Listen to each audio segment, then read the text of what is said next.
When shopping here at Helmuth Ford, we will do our best to put you in the vehicle that you want, that you love, and that is safe for your family. Your safety is our focus. That's why we are a full-service repair facility. We'd love to sell you a vehicle of your choosing. If we don't have it, we'll do our best to find it for you. If you're looking for a vehicle with low miles, a great price, and a friendly atmosphere, come visit us here at Helmuth Ford. We look forward to seeing you soon. See our full inventory at helmuthford.com. The Watch Your Opera House in Watch Your, Iowa invites you to a night of golden oldies from the 50s to the 80s with jukebox hits from the band Hideaway Honey. This Central Iowa band performs top classic hits from such artists as Journey, Heart, Tanya Tucker, Shania Twain, The Judds, and many more. Tickets are just $10 and can be purchased at watchyyouroperahouse.org or get them at the door. It's the band Hideaway Honey this Saturday, September 28th at 7 p.m. at the Watch Your Opera House.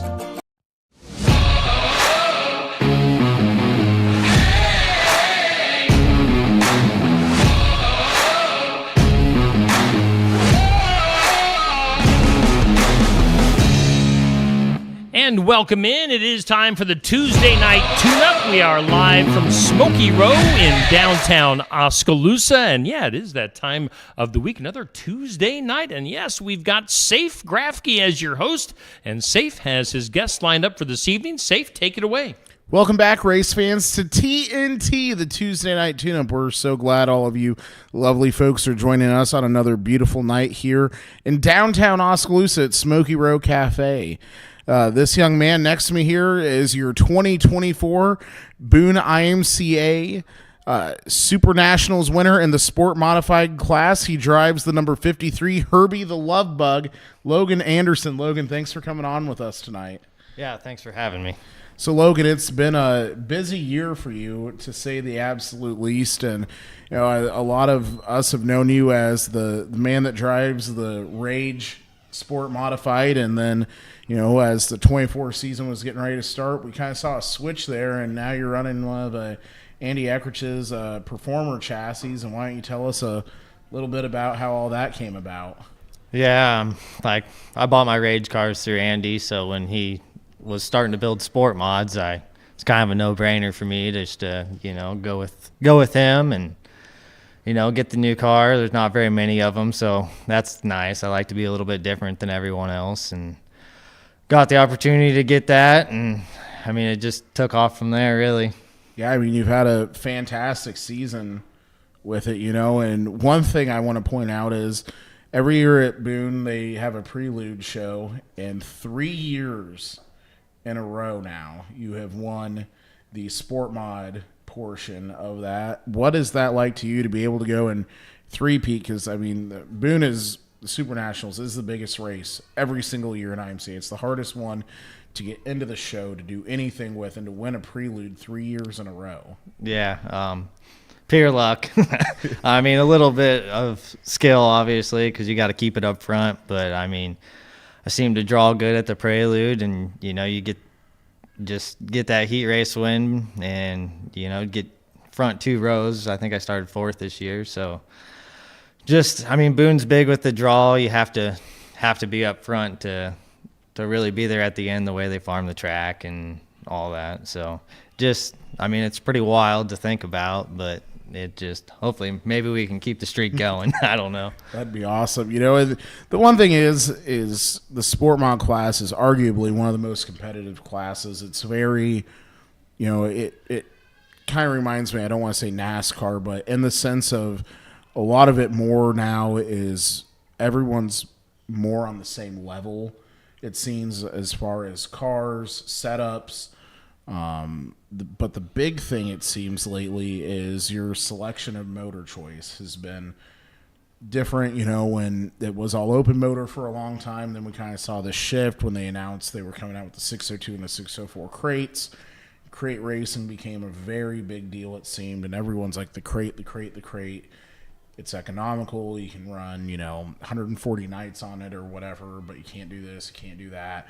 And, bigger spoilers or not as big of a spoiler, this and that. And for you run a Wanderers racing engine, an open motor. And what kind of made you go with that decision? And how do you feel like, you've maybe had an advantage over a lot of these crate cars.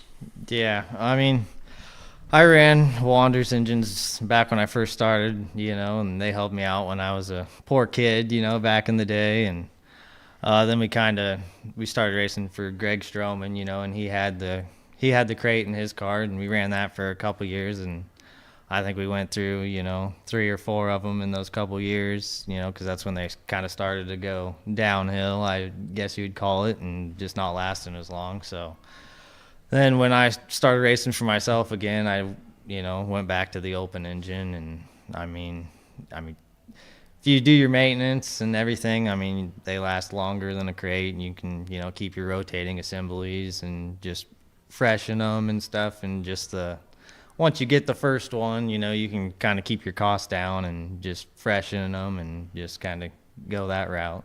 So one thing I've heard a lot of guys talk about is the RPM difference, because your chipsets are different if you run an open and motor, you run a crate. How big of a difference do you really think that has been? Do you think there's really an advantage to running a crate to have that more RPM, or?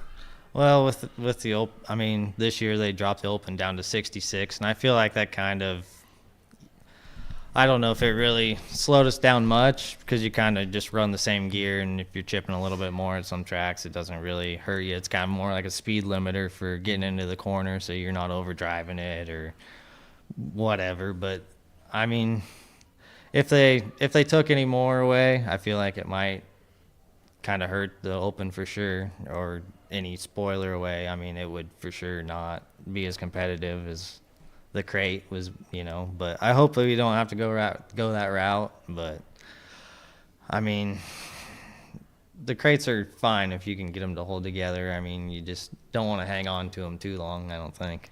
No, absolutely not. And you go back racing quite a few years, so why don't you tell us a little bit about, for the viewers that don't really know you or anything, why don't you take us kind of through the history of Logan Anderson Racing from your start to where it is now? Yeah, I mean, shoot, I guess I started racing probably 12, 13 years ago, and Corey Stout helped me a lot when I first got started. He let me work out of his shop, helped me get my first car and kind of point me in the right direction for the first couple years. And I had an old car, just raced at Oskaloosa pretty much for probably 3 or 4 years. Didn't have the money to venture out. And then kind of I got a race for Greg Stroman, and then we kind of started venturing out, going more places, and realized I was kind of fast. So, and then,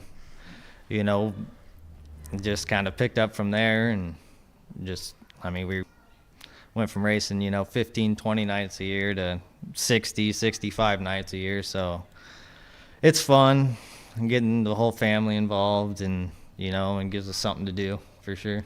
So one thing I'm interested in is I've known you for a while now, luckily, and been able to go and watch you at a lot of racetracks and stuff. And I want to know the whole story behind Herbie, how that all really started, because you haven't always been Herbie the love bug.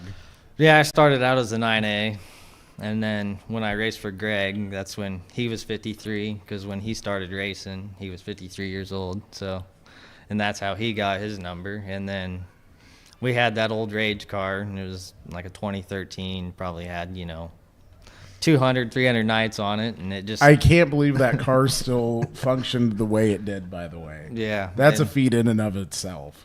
Yeah, don't get me wrong, it'd been welded on a lot, but yeah, that's kind of one of my buddy's wives said something about it, and she's like, well, it's Herbie, and I was like, yeah, that kind of fits well. And then we ended up doing it, and then kind of once I went to it, it's kind of stuck, I guess, and it kind of, I don't know, it'd be hard to go away from now, I guess. I might eventually, but... Oh my gosh, that would be weird now, going back to the 9A or something. I think Herbie's here to stay. Yeah, that's kind of the way I see. I mean, all the announcers and everything, and I don't want to mess them up. I don't know. Tony Paris might get a kick out of that if he went back to the 9A. I could definitely see that. Yeah.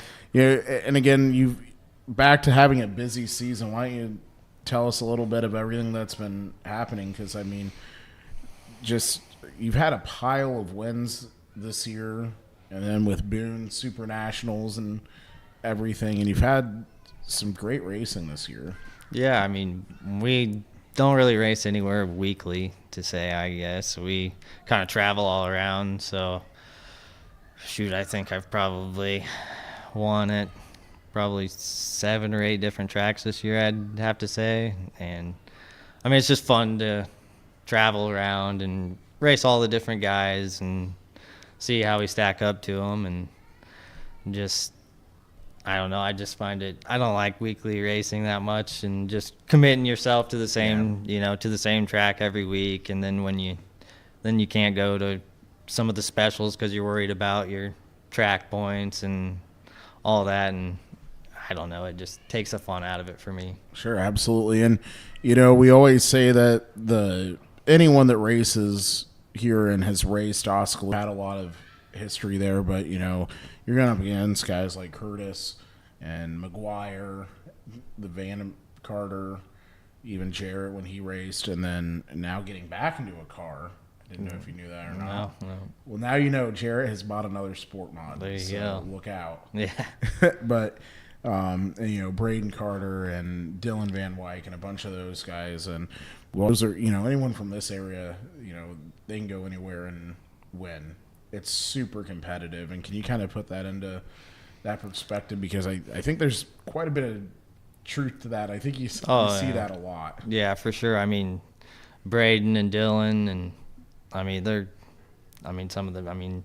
we're probably, us three are probably some of the best sport mods in the country, I'd say. I mean, hands down. I mean, they're the two you have to, like, you know, worry about drawing in front of, or, you know, playing the drawing game. Basically, when we go to these fall specials, it's like, well, who's going to draw the best, you know, or who's going to, you know, something happens or whatever. But I mean, yeah, it's super tough. I mean, and then you got, you know, a few from in the Boone area like Reimers and the Avilia and all those guys. I mean, and they're some of the best around too. I mean, winning big races all over. And Iowa's for sure mid, you know, South Central Iowa is some of the best around for sure.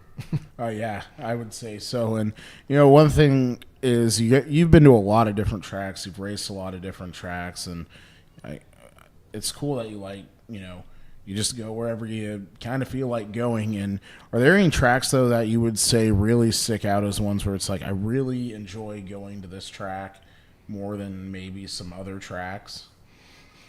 I mean, I enjoy going to Marshalltown and Boone just as far as, like, the racing action's a little more intense, I guess, versus some other tracks. And it just, I mean, I don't really have, like, a favorite track. I like going to new tracks. Like, we went to Wisconsin a few different times this year for big races, and I just enjoy going. And well, you just got back from a big race. Yeah, there. Yeah, How'd that go? Oh, we ended up getting second, which was still a pretty good payday. I think we got $4,200 for second. So yeah, that's a pretty good weekend. Yeah, the Witkoff family put on a pretty good event there, and I think we ended up getting 66 cars there. So it was for sure a good event, and I felt like I met Robert at the Captain of the Creek, the 10,000 to win sport mod race, and decided that, you know, I definitely wanted to go up and support that show, and it paid off, I guess. Yeah, I would say so. So Beaver Dam is where that was at. 141 Speedway. 141. Yep. So what was that like going up to Wisconsin? Because that's, you know, it's all kind of different territory when you get up to some of those northern states, if they're Wissota or whatever, and then, you know, you kind of venture onto the other side of Iowa where there's USRA, so you weaving out of a lot of different sanctioning bodies. And so what's that like, kind of having to road map through some of that with having an IMCA car? Yeah, which 141, they're IMCA, but yeah, I mean, the hospitality of all the people in Wisconsin is crazy to me. Like, they're all super nice, you know, and it's maybe curds. I'm not, yeah, like I got I came home with cheese curds and cheese cubes and Yep. all kinds of stuff, and they're just. I mean, everyone there is super nice, and you're not, they see, you see on the internet or whatever, watch the races at Marshalltown because they're on Flow too. Yeah. There at 141, so. Yeah, it's just, they're all super nice. They like talking to you and, trading T-shirts with people and just kind of meeting all the guys you don't, you see them on My Race Pass, but don't really get to meet them, so. So what's that been like? You do apparel and stuff, and I always hear of guys that are like, yeah, because it's big in the NFL. It's like jersey swapping. At the end of the game, guys will swap jerseys and stuff. I'm sure you swap T-shirts with other drivers too here and there. I assume. Yep, for sure. I mean, that's a good way to, just be friends with other guys. And right. So then you pray they don't throw the dirty slide job on you, right? You trade T-shirts. Yeah, for sure. I don't know. I'd like to try to be friendly with basically everybody. I like to get along with all the guys we drive with because I obviously don't want people taking me out on the racetrack because they don't like That's me. That's a good move right there. Yeah. That is worth, maybe a $20 T-shirt or oh, for whatever sure. they are to not have your front end tore off. Yeah, tires $160 and a wheel's $100, so you don't Well, want. yeah, so that brings me up to my next point is tires. Hoosier has been going through kind of I would say a struggle the last couple years with tires, and then there was the whole deal. COVID really, I feel, hurt a lot of stuff. And one of them was Hoosier's like, okay, we're changing the compound a little bit. And then all of a sudden, I remember when I used to sell Hoosier tires, they were selling for like $100 a piece. And now, you're at 160. What? Yeah, they've definitely jumped. When I first started racing, you could get one for $100 cash. Yeah. But now, after COVID and all that and the shortage and it just didn't How do you come feel up. about the wear on the tires now versus let's just go back, let's say 6 years ago, how much that's changed for you? Back then I ran them till they till they definitely were no good. But like nowadays I don't get much into the grooving too much unless like maybe some heat race tires. But my featured tires I don't run any grooved ones or do anything like that. So there you go, Race. Any racer listening, there's your secret right there to how he's so fast. Yeah, so I haven't ever delaminated a tire or anything like that, like a lot of people have, but I feel like that's kind of part of it is just getting too much into the grooving, and I don't have the time to spend an hour on a tire once I prefer to mount up a brand new one that's siped and just go with that. And hopefully I can get some good finishes to keep putting freshies on. Right, exactly. Yeah, no, and that's really hard, I feel, is tires. A motor program is so ridiculous too right now. I mean, the cost of all that is skyrocketed and tons of shortages and everything else. So how important is it right now to keep a good motor around? Oh yeah, that's super important. Like I lost mine at Super Nationals, obviously, but so I was able to. Wanders was able to get me my other motor back together, and so I mean, you got to have a good piece to compete. I mean, it's. So what do you think about that at Boone? Them taking your motor. Do you think that there should be a way, kind of like a claim rule, where you either pay a fine or have a penalty instead? I mean, you kind of know, I guess. There's the one guy that's going to win. So when you're going there, you're not really thinking about it too much until, I was sitting there at the end of the night and didn't have a motor in my car. But, I mean, they give you the crate motor, which, whatever. I mean, it's worth money. So I think a 602 is like a little over $7,000 now. So, I mean, it's all right, I guess. It'd be nice to not lose your motor, obviously, but I mean, I get that the money goes, to second through 30th. Right. So like, it's kind of a good deal in that way, getting an extra 200, and depending on what the motor sells for, which most of them are going to sell for what, 6-8 grand or whatever. And yours, I think, was one of the highest price motors that went off when I saw the sheet from. Yeah, it there, went if I'm not for mistaken. 8,000. So Yeah. which. Yeah, I think mostly everyone bought theirs back, but me. So I was Really? You didn't? Did you try to buy it back at all? No. No. I didn't think about it. Didn't even, Oh, yeah. Yeah. And that's tough. Yeah, which I probably wouldn't have paid $8 grand for it. So that's fine. It's fine with me. I'll just see what the rules come out with this year, There you go. whether I keep the crate or list it for sale. I'll just Yeah, it's the thing. I mean, it's such a challenge to know what IMCA is going to do. And you look at some other sanctioning bodies that rules, and a lot of guys are like, well, they need to be more like USRA or WSOTA or, one of the other sanctioning bodies. What do you think of the IMCA rules? Are they helping improve the sport, or is it kind of getting to that point where it's like, maybe they're just kind of in it to pocket a little extra cash here and there? Yeah, I mean, there's a lot of things that are silly with it, like just all the stamps and all that stuff. But I mean, that kind of is what it is. But like motor wise, like I don't think crates are a great deal.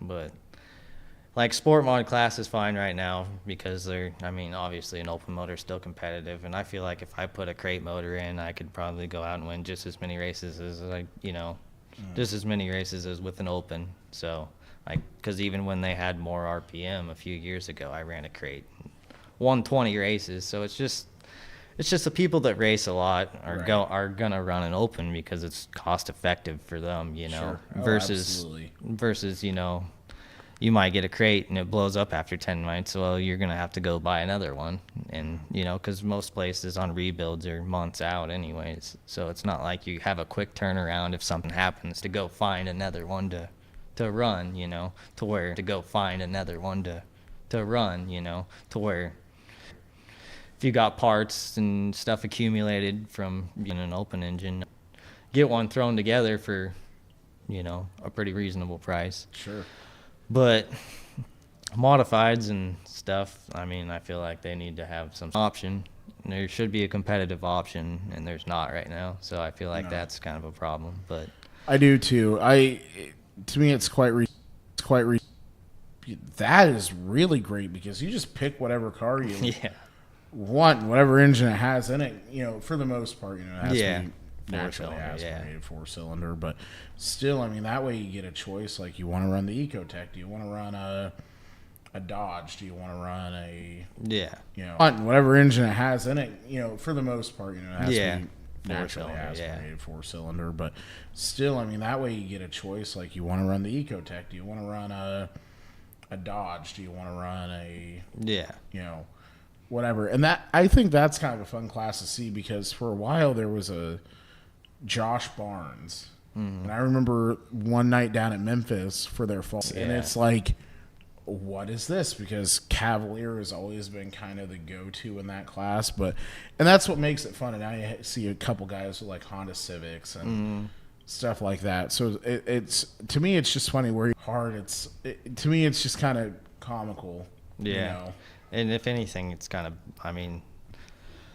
backwards because sport mods are majority open, and the modifieds don't have any opens, which they're supposed to be the premier class.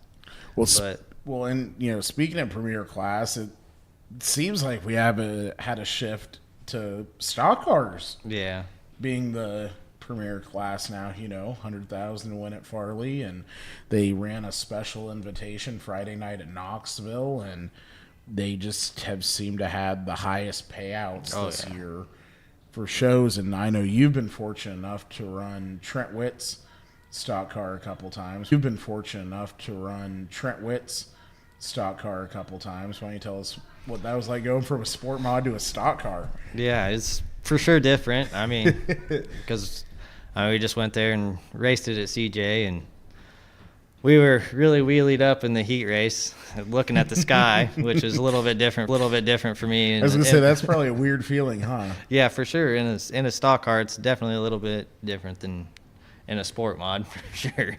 Probably a little more rubbing too, I would guess. Yeah.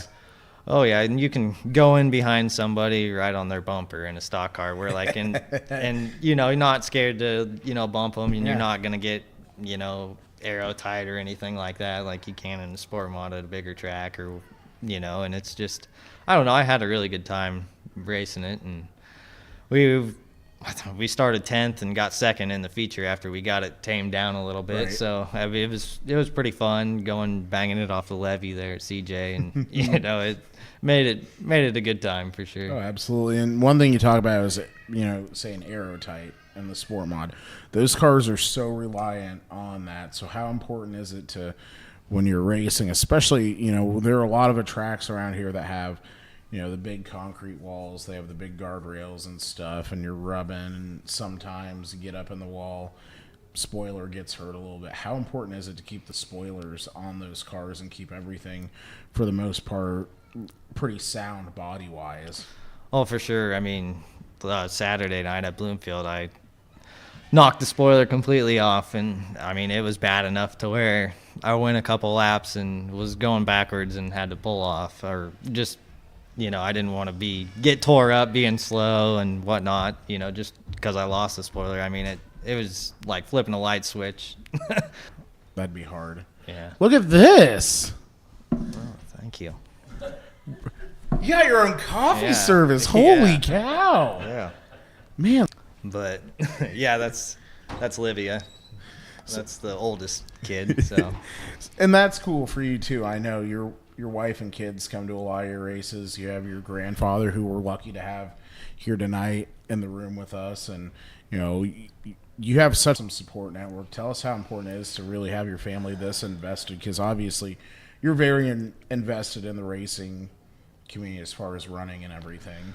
oh yeah, it's huge, especially when you're racing 2 or 3 nights a week. I mean, everyone's kind of got to be on the same page and what's going on, what are we doing this weekend, and and I mean, and my father-in-law, I keep my car at his shop, so he does a lot for me when I'm not there, like getting the car unloaded, and he'll wash tires and do stuff like that just to help to speed up the process, so they get home quick at night or whatever, just to spend more time with the family throughout the week. And I mean, you gotta have good help going to the racetrack, and my buddy Keith and Dalton and Clayton, but mainly Keith. He's there all the time. Every night I'm there working on the car, he's there. He's the gear guy, and I do the tires, and I mean, we have a pretty good system. Yeah, I was going to say you have arguably one of the best crews that I know between Dalton and Keith and Clayton. And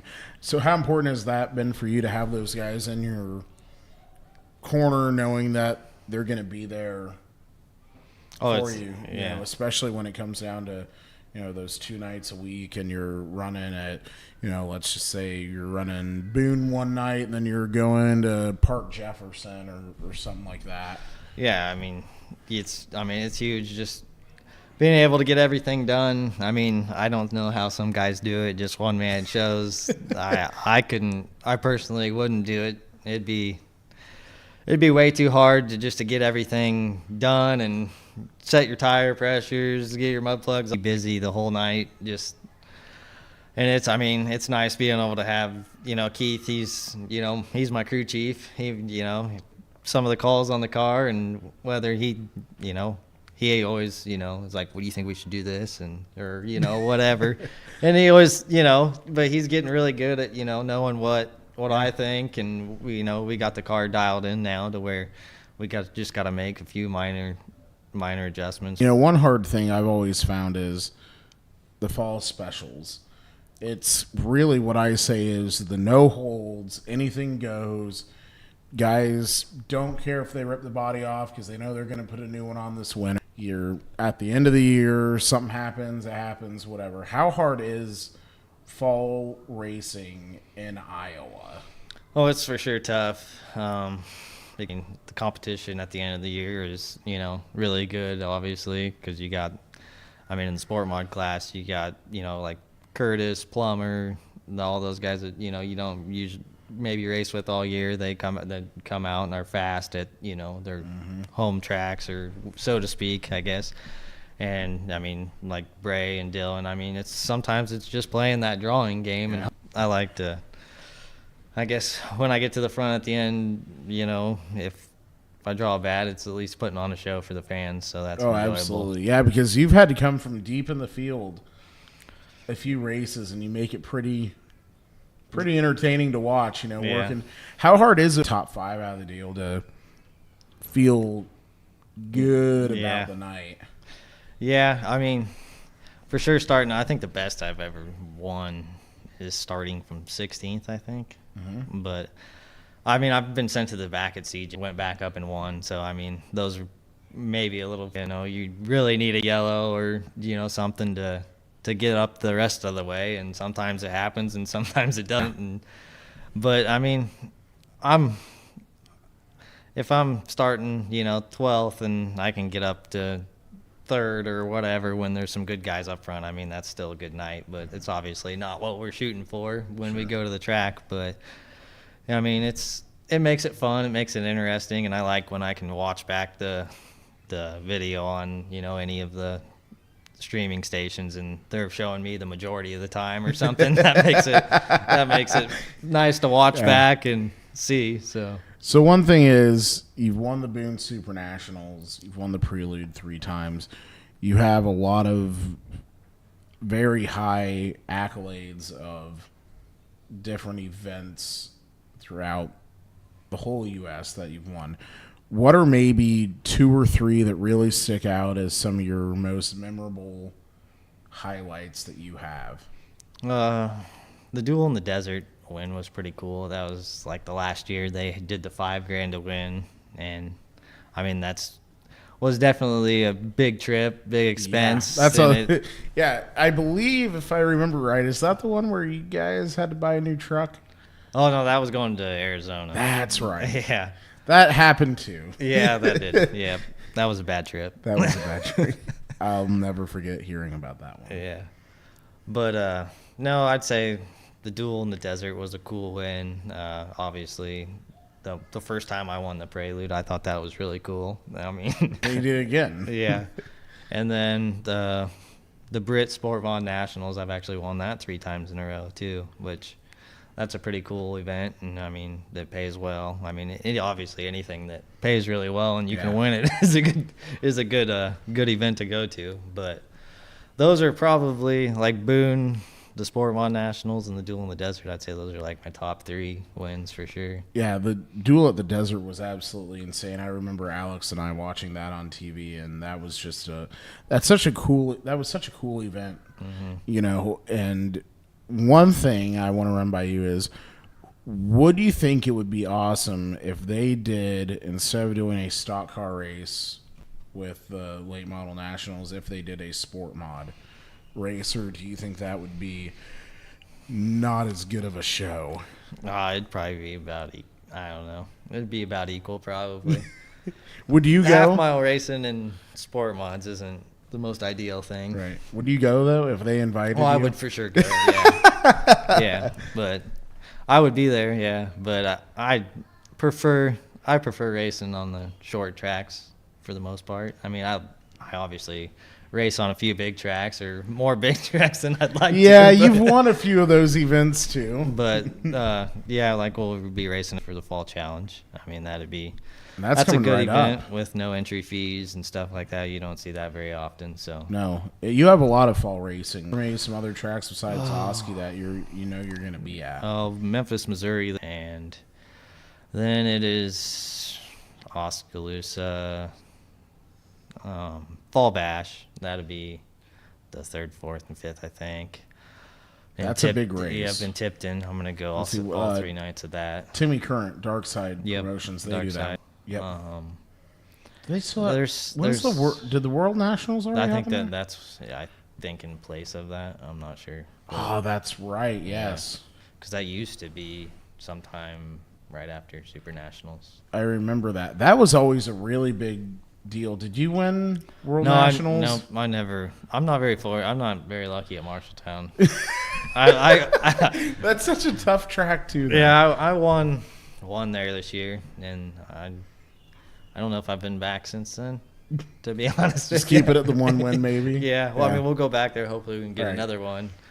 But yeah, it's a track that I like to race at, but I don't seem to have the best luck there. I think you and a few other people don't have the best Yeah, luck there. it's a tough one. So let's say right now, these doors, as soon as we were done with this, and they said, hey, listen, we are going to give you a stock car. We want you to go stock car racing, forget sport mod racing. You're going to be running a stock car now. Would you do that? I don't know. I don't know. I liked racing the stock car, but I feel like the sport mods are a lot more racing a stock car. Yeah. But They have really tough competition, too. oh Yeah. yeah, I mean That- they're probably, if not the toughest. I mean, I would say. I mean, there's tons and tons of big specials for them nowadays. It's crazy. Would you ever thought, looking back, 3 or 4 years ago, that they'd be running a 100,000 stock car to win a race at Farley? No, I would have never thought that.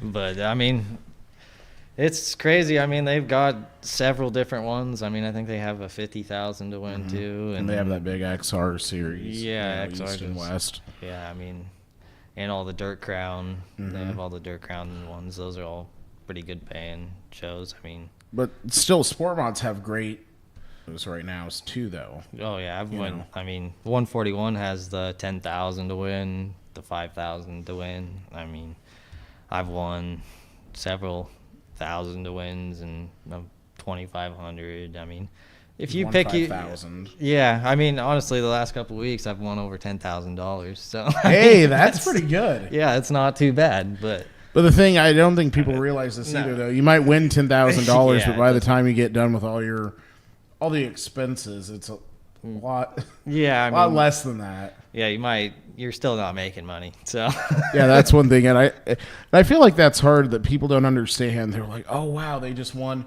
$1,000. Well, that maybe covered expenses tonight because you have yourself to get in, and you have an entry fee yeah, I mean, most of the time. yeah, you're doing good for a few weeks if you do that, Right. But like, 'Cause you have entry fee, you have pit passes, you have food, you have fuel for not only your hauler but then your car, and you yeah, have tires and yeah. I mean, you unload the Yeah. car. I mean, depending on where you're going, you're at least might as well figure $500 a night if you're putting on Sure, yeah. I mean, you pay for a few people's pit passes and, get in there, get everything you need. You take the family with you, and then, you're spending several $100s just on entry, and then if you want to factor in, engine wear and tires and all that, I mean, It gets pretty expensive. Yeah, for sure.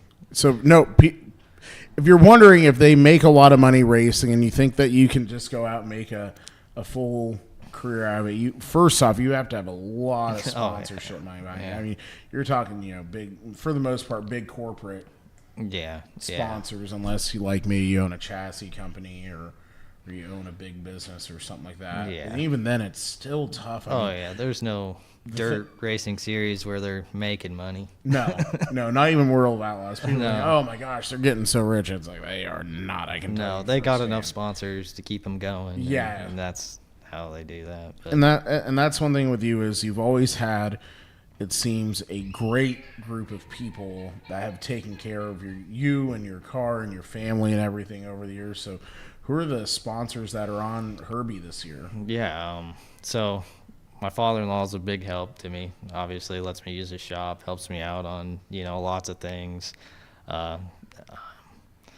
LA Lawn Care, which is my business, so that pays for a lot of the racing stuff. Otherwise, honestly, I wouldn't be able to race as Yeah. much as I do. And AMC Mechanical, Veenstra Construction, Chassis, and Andy Eckridge with Precision Performance does the shocks, and Doug Eckridge.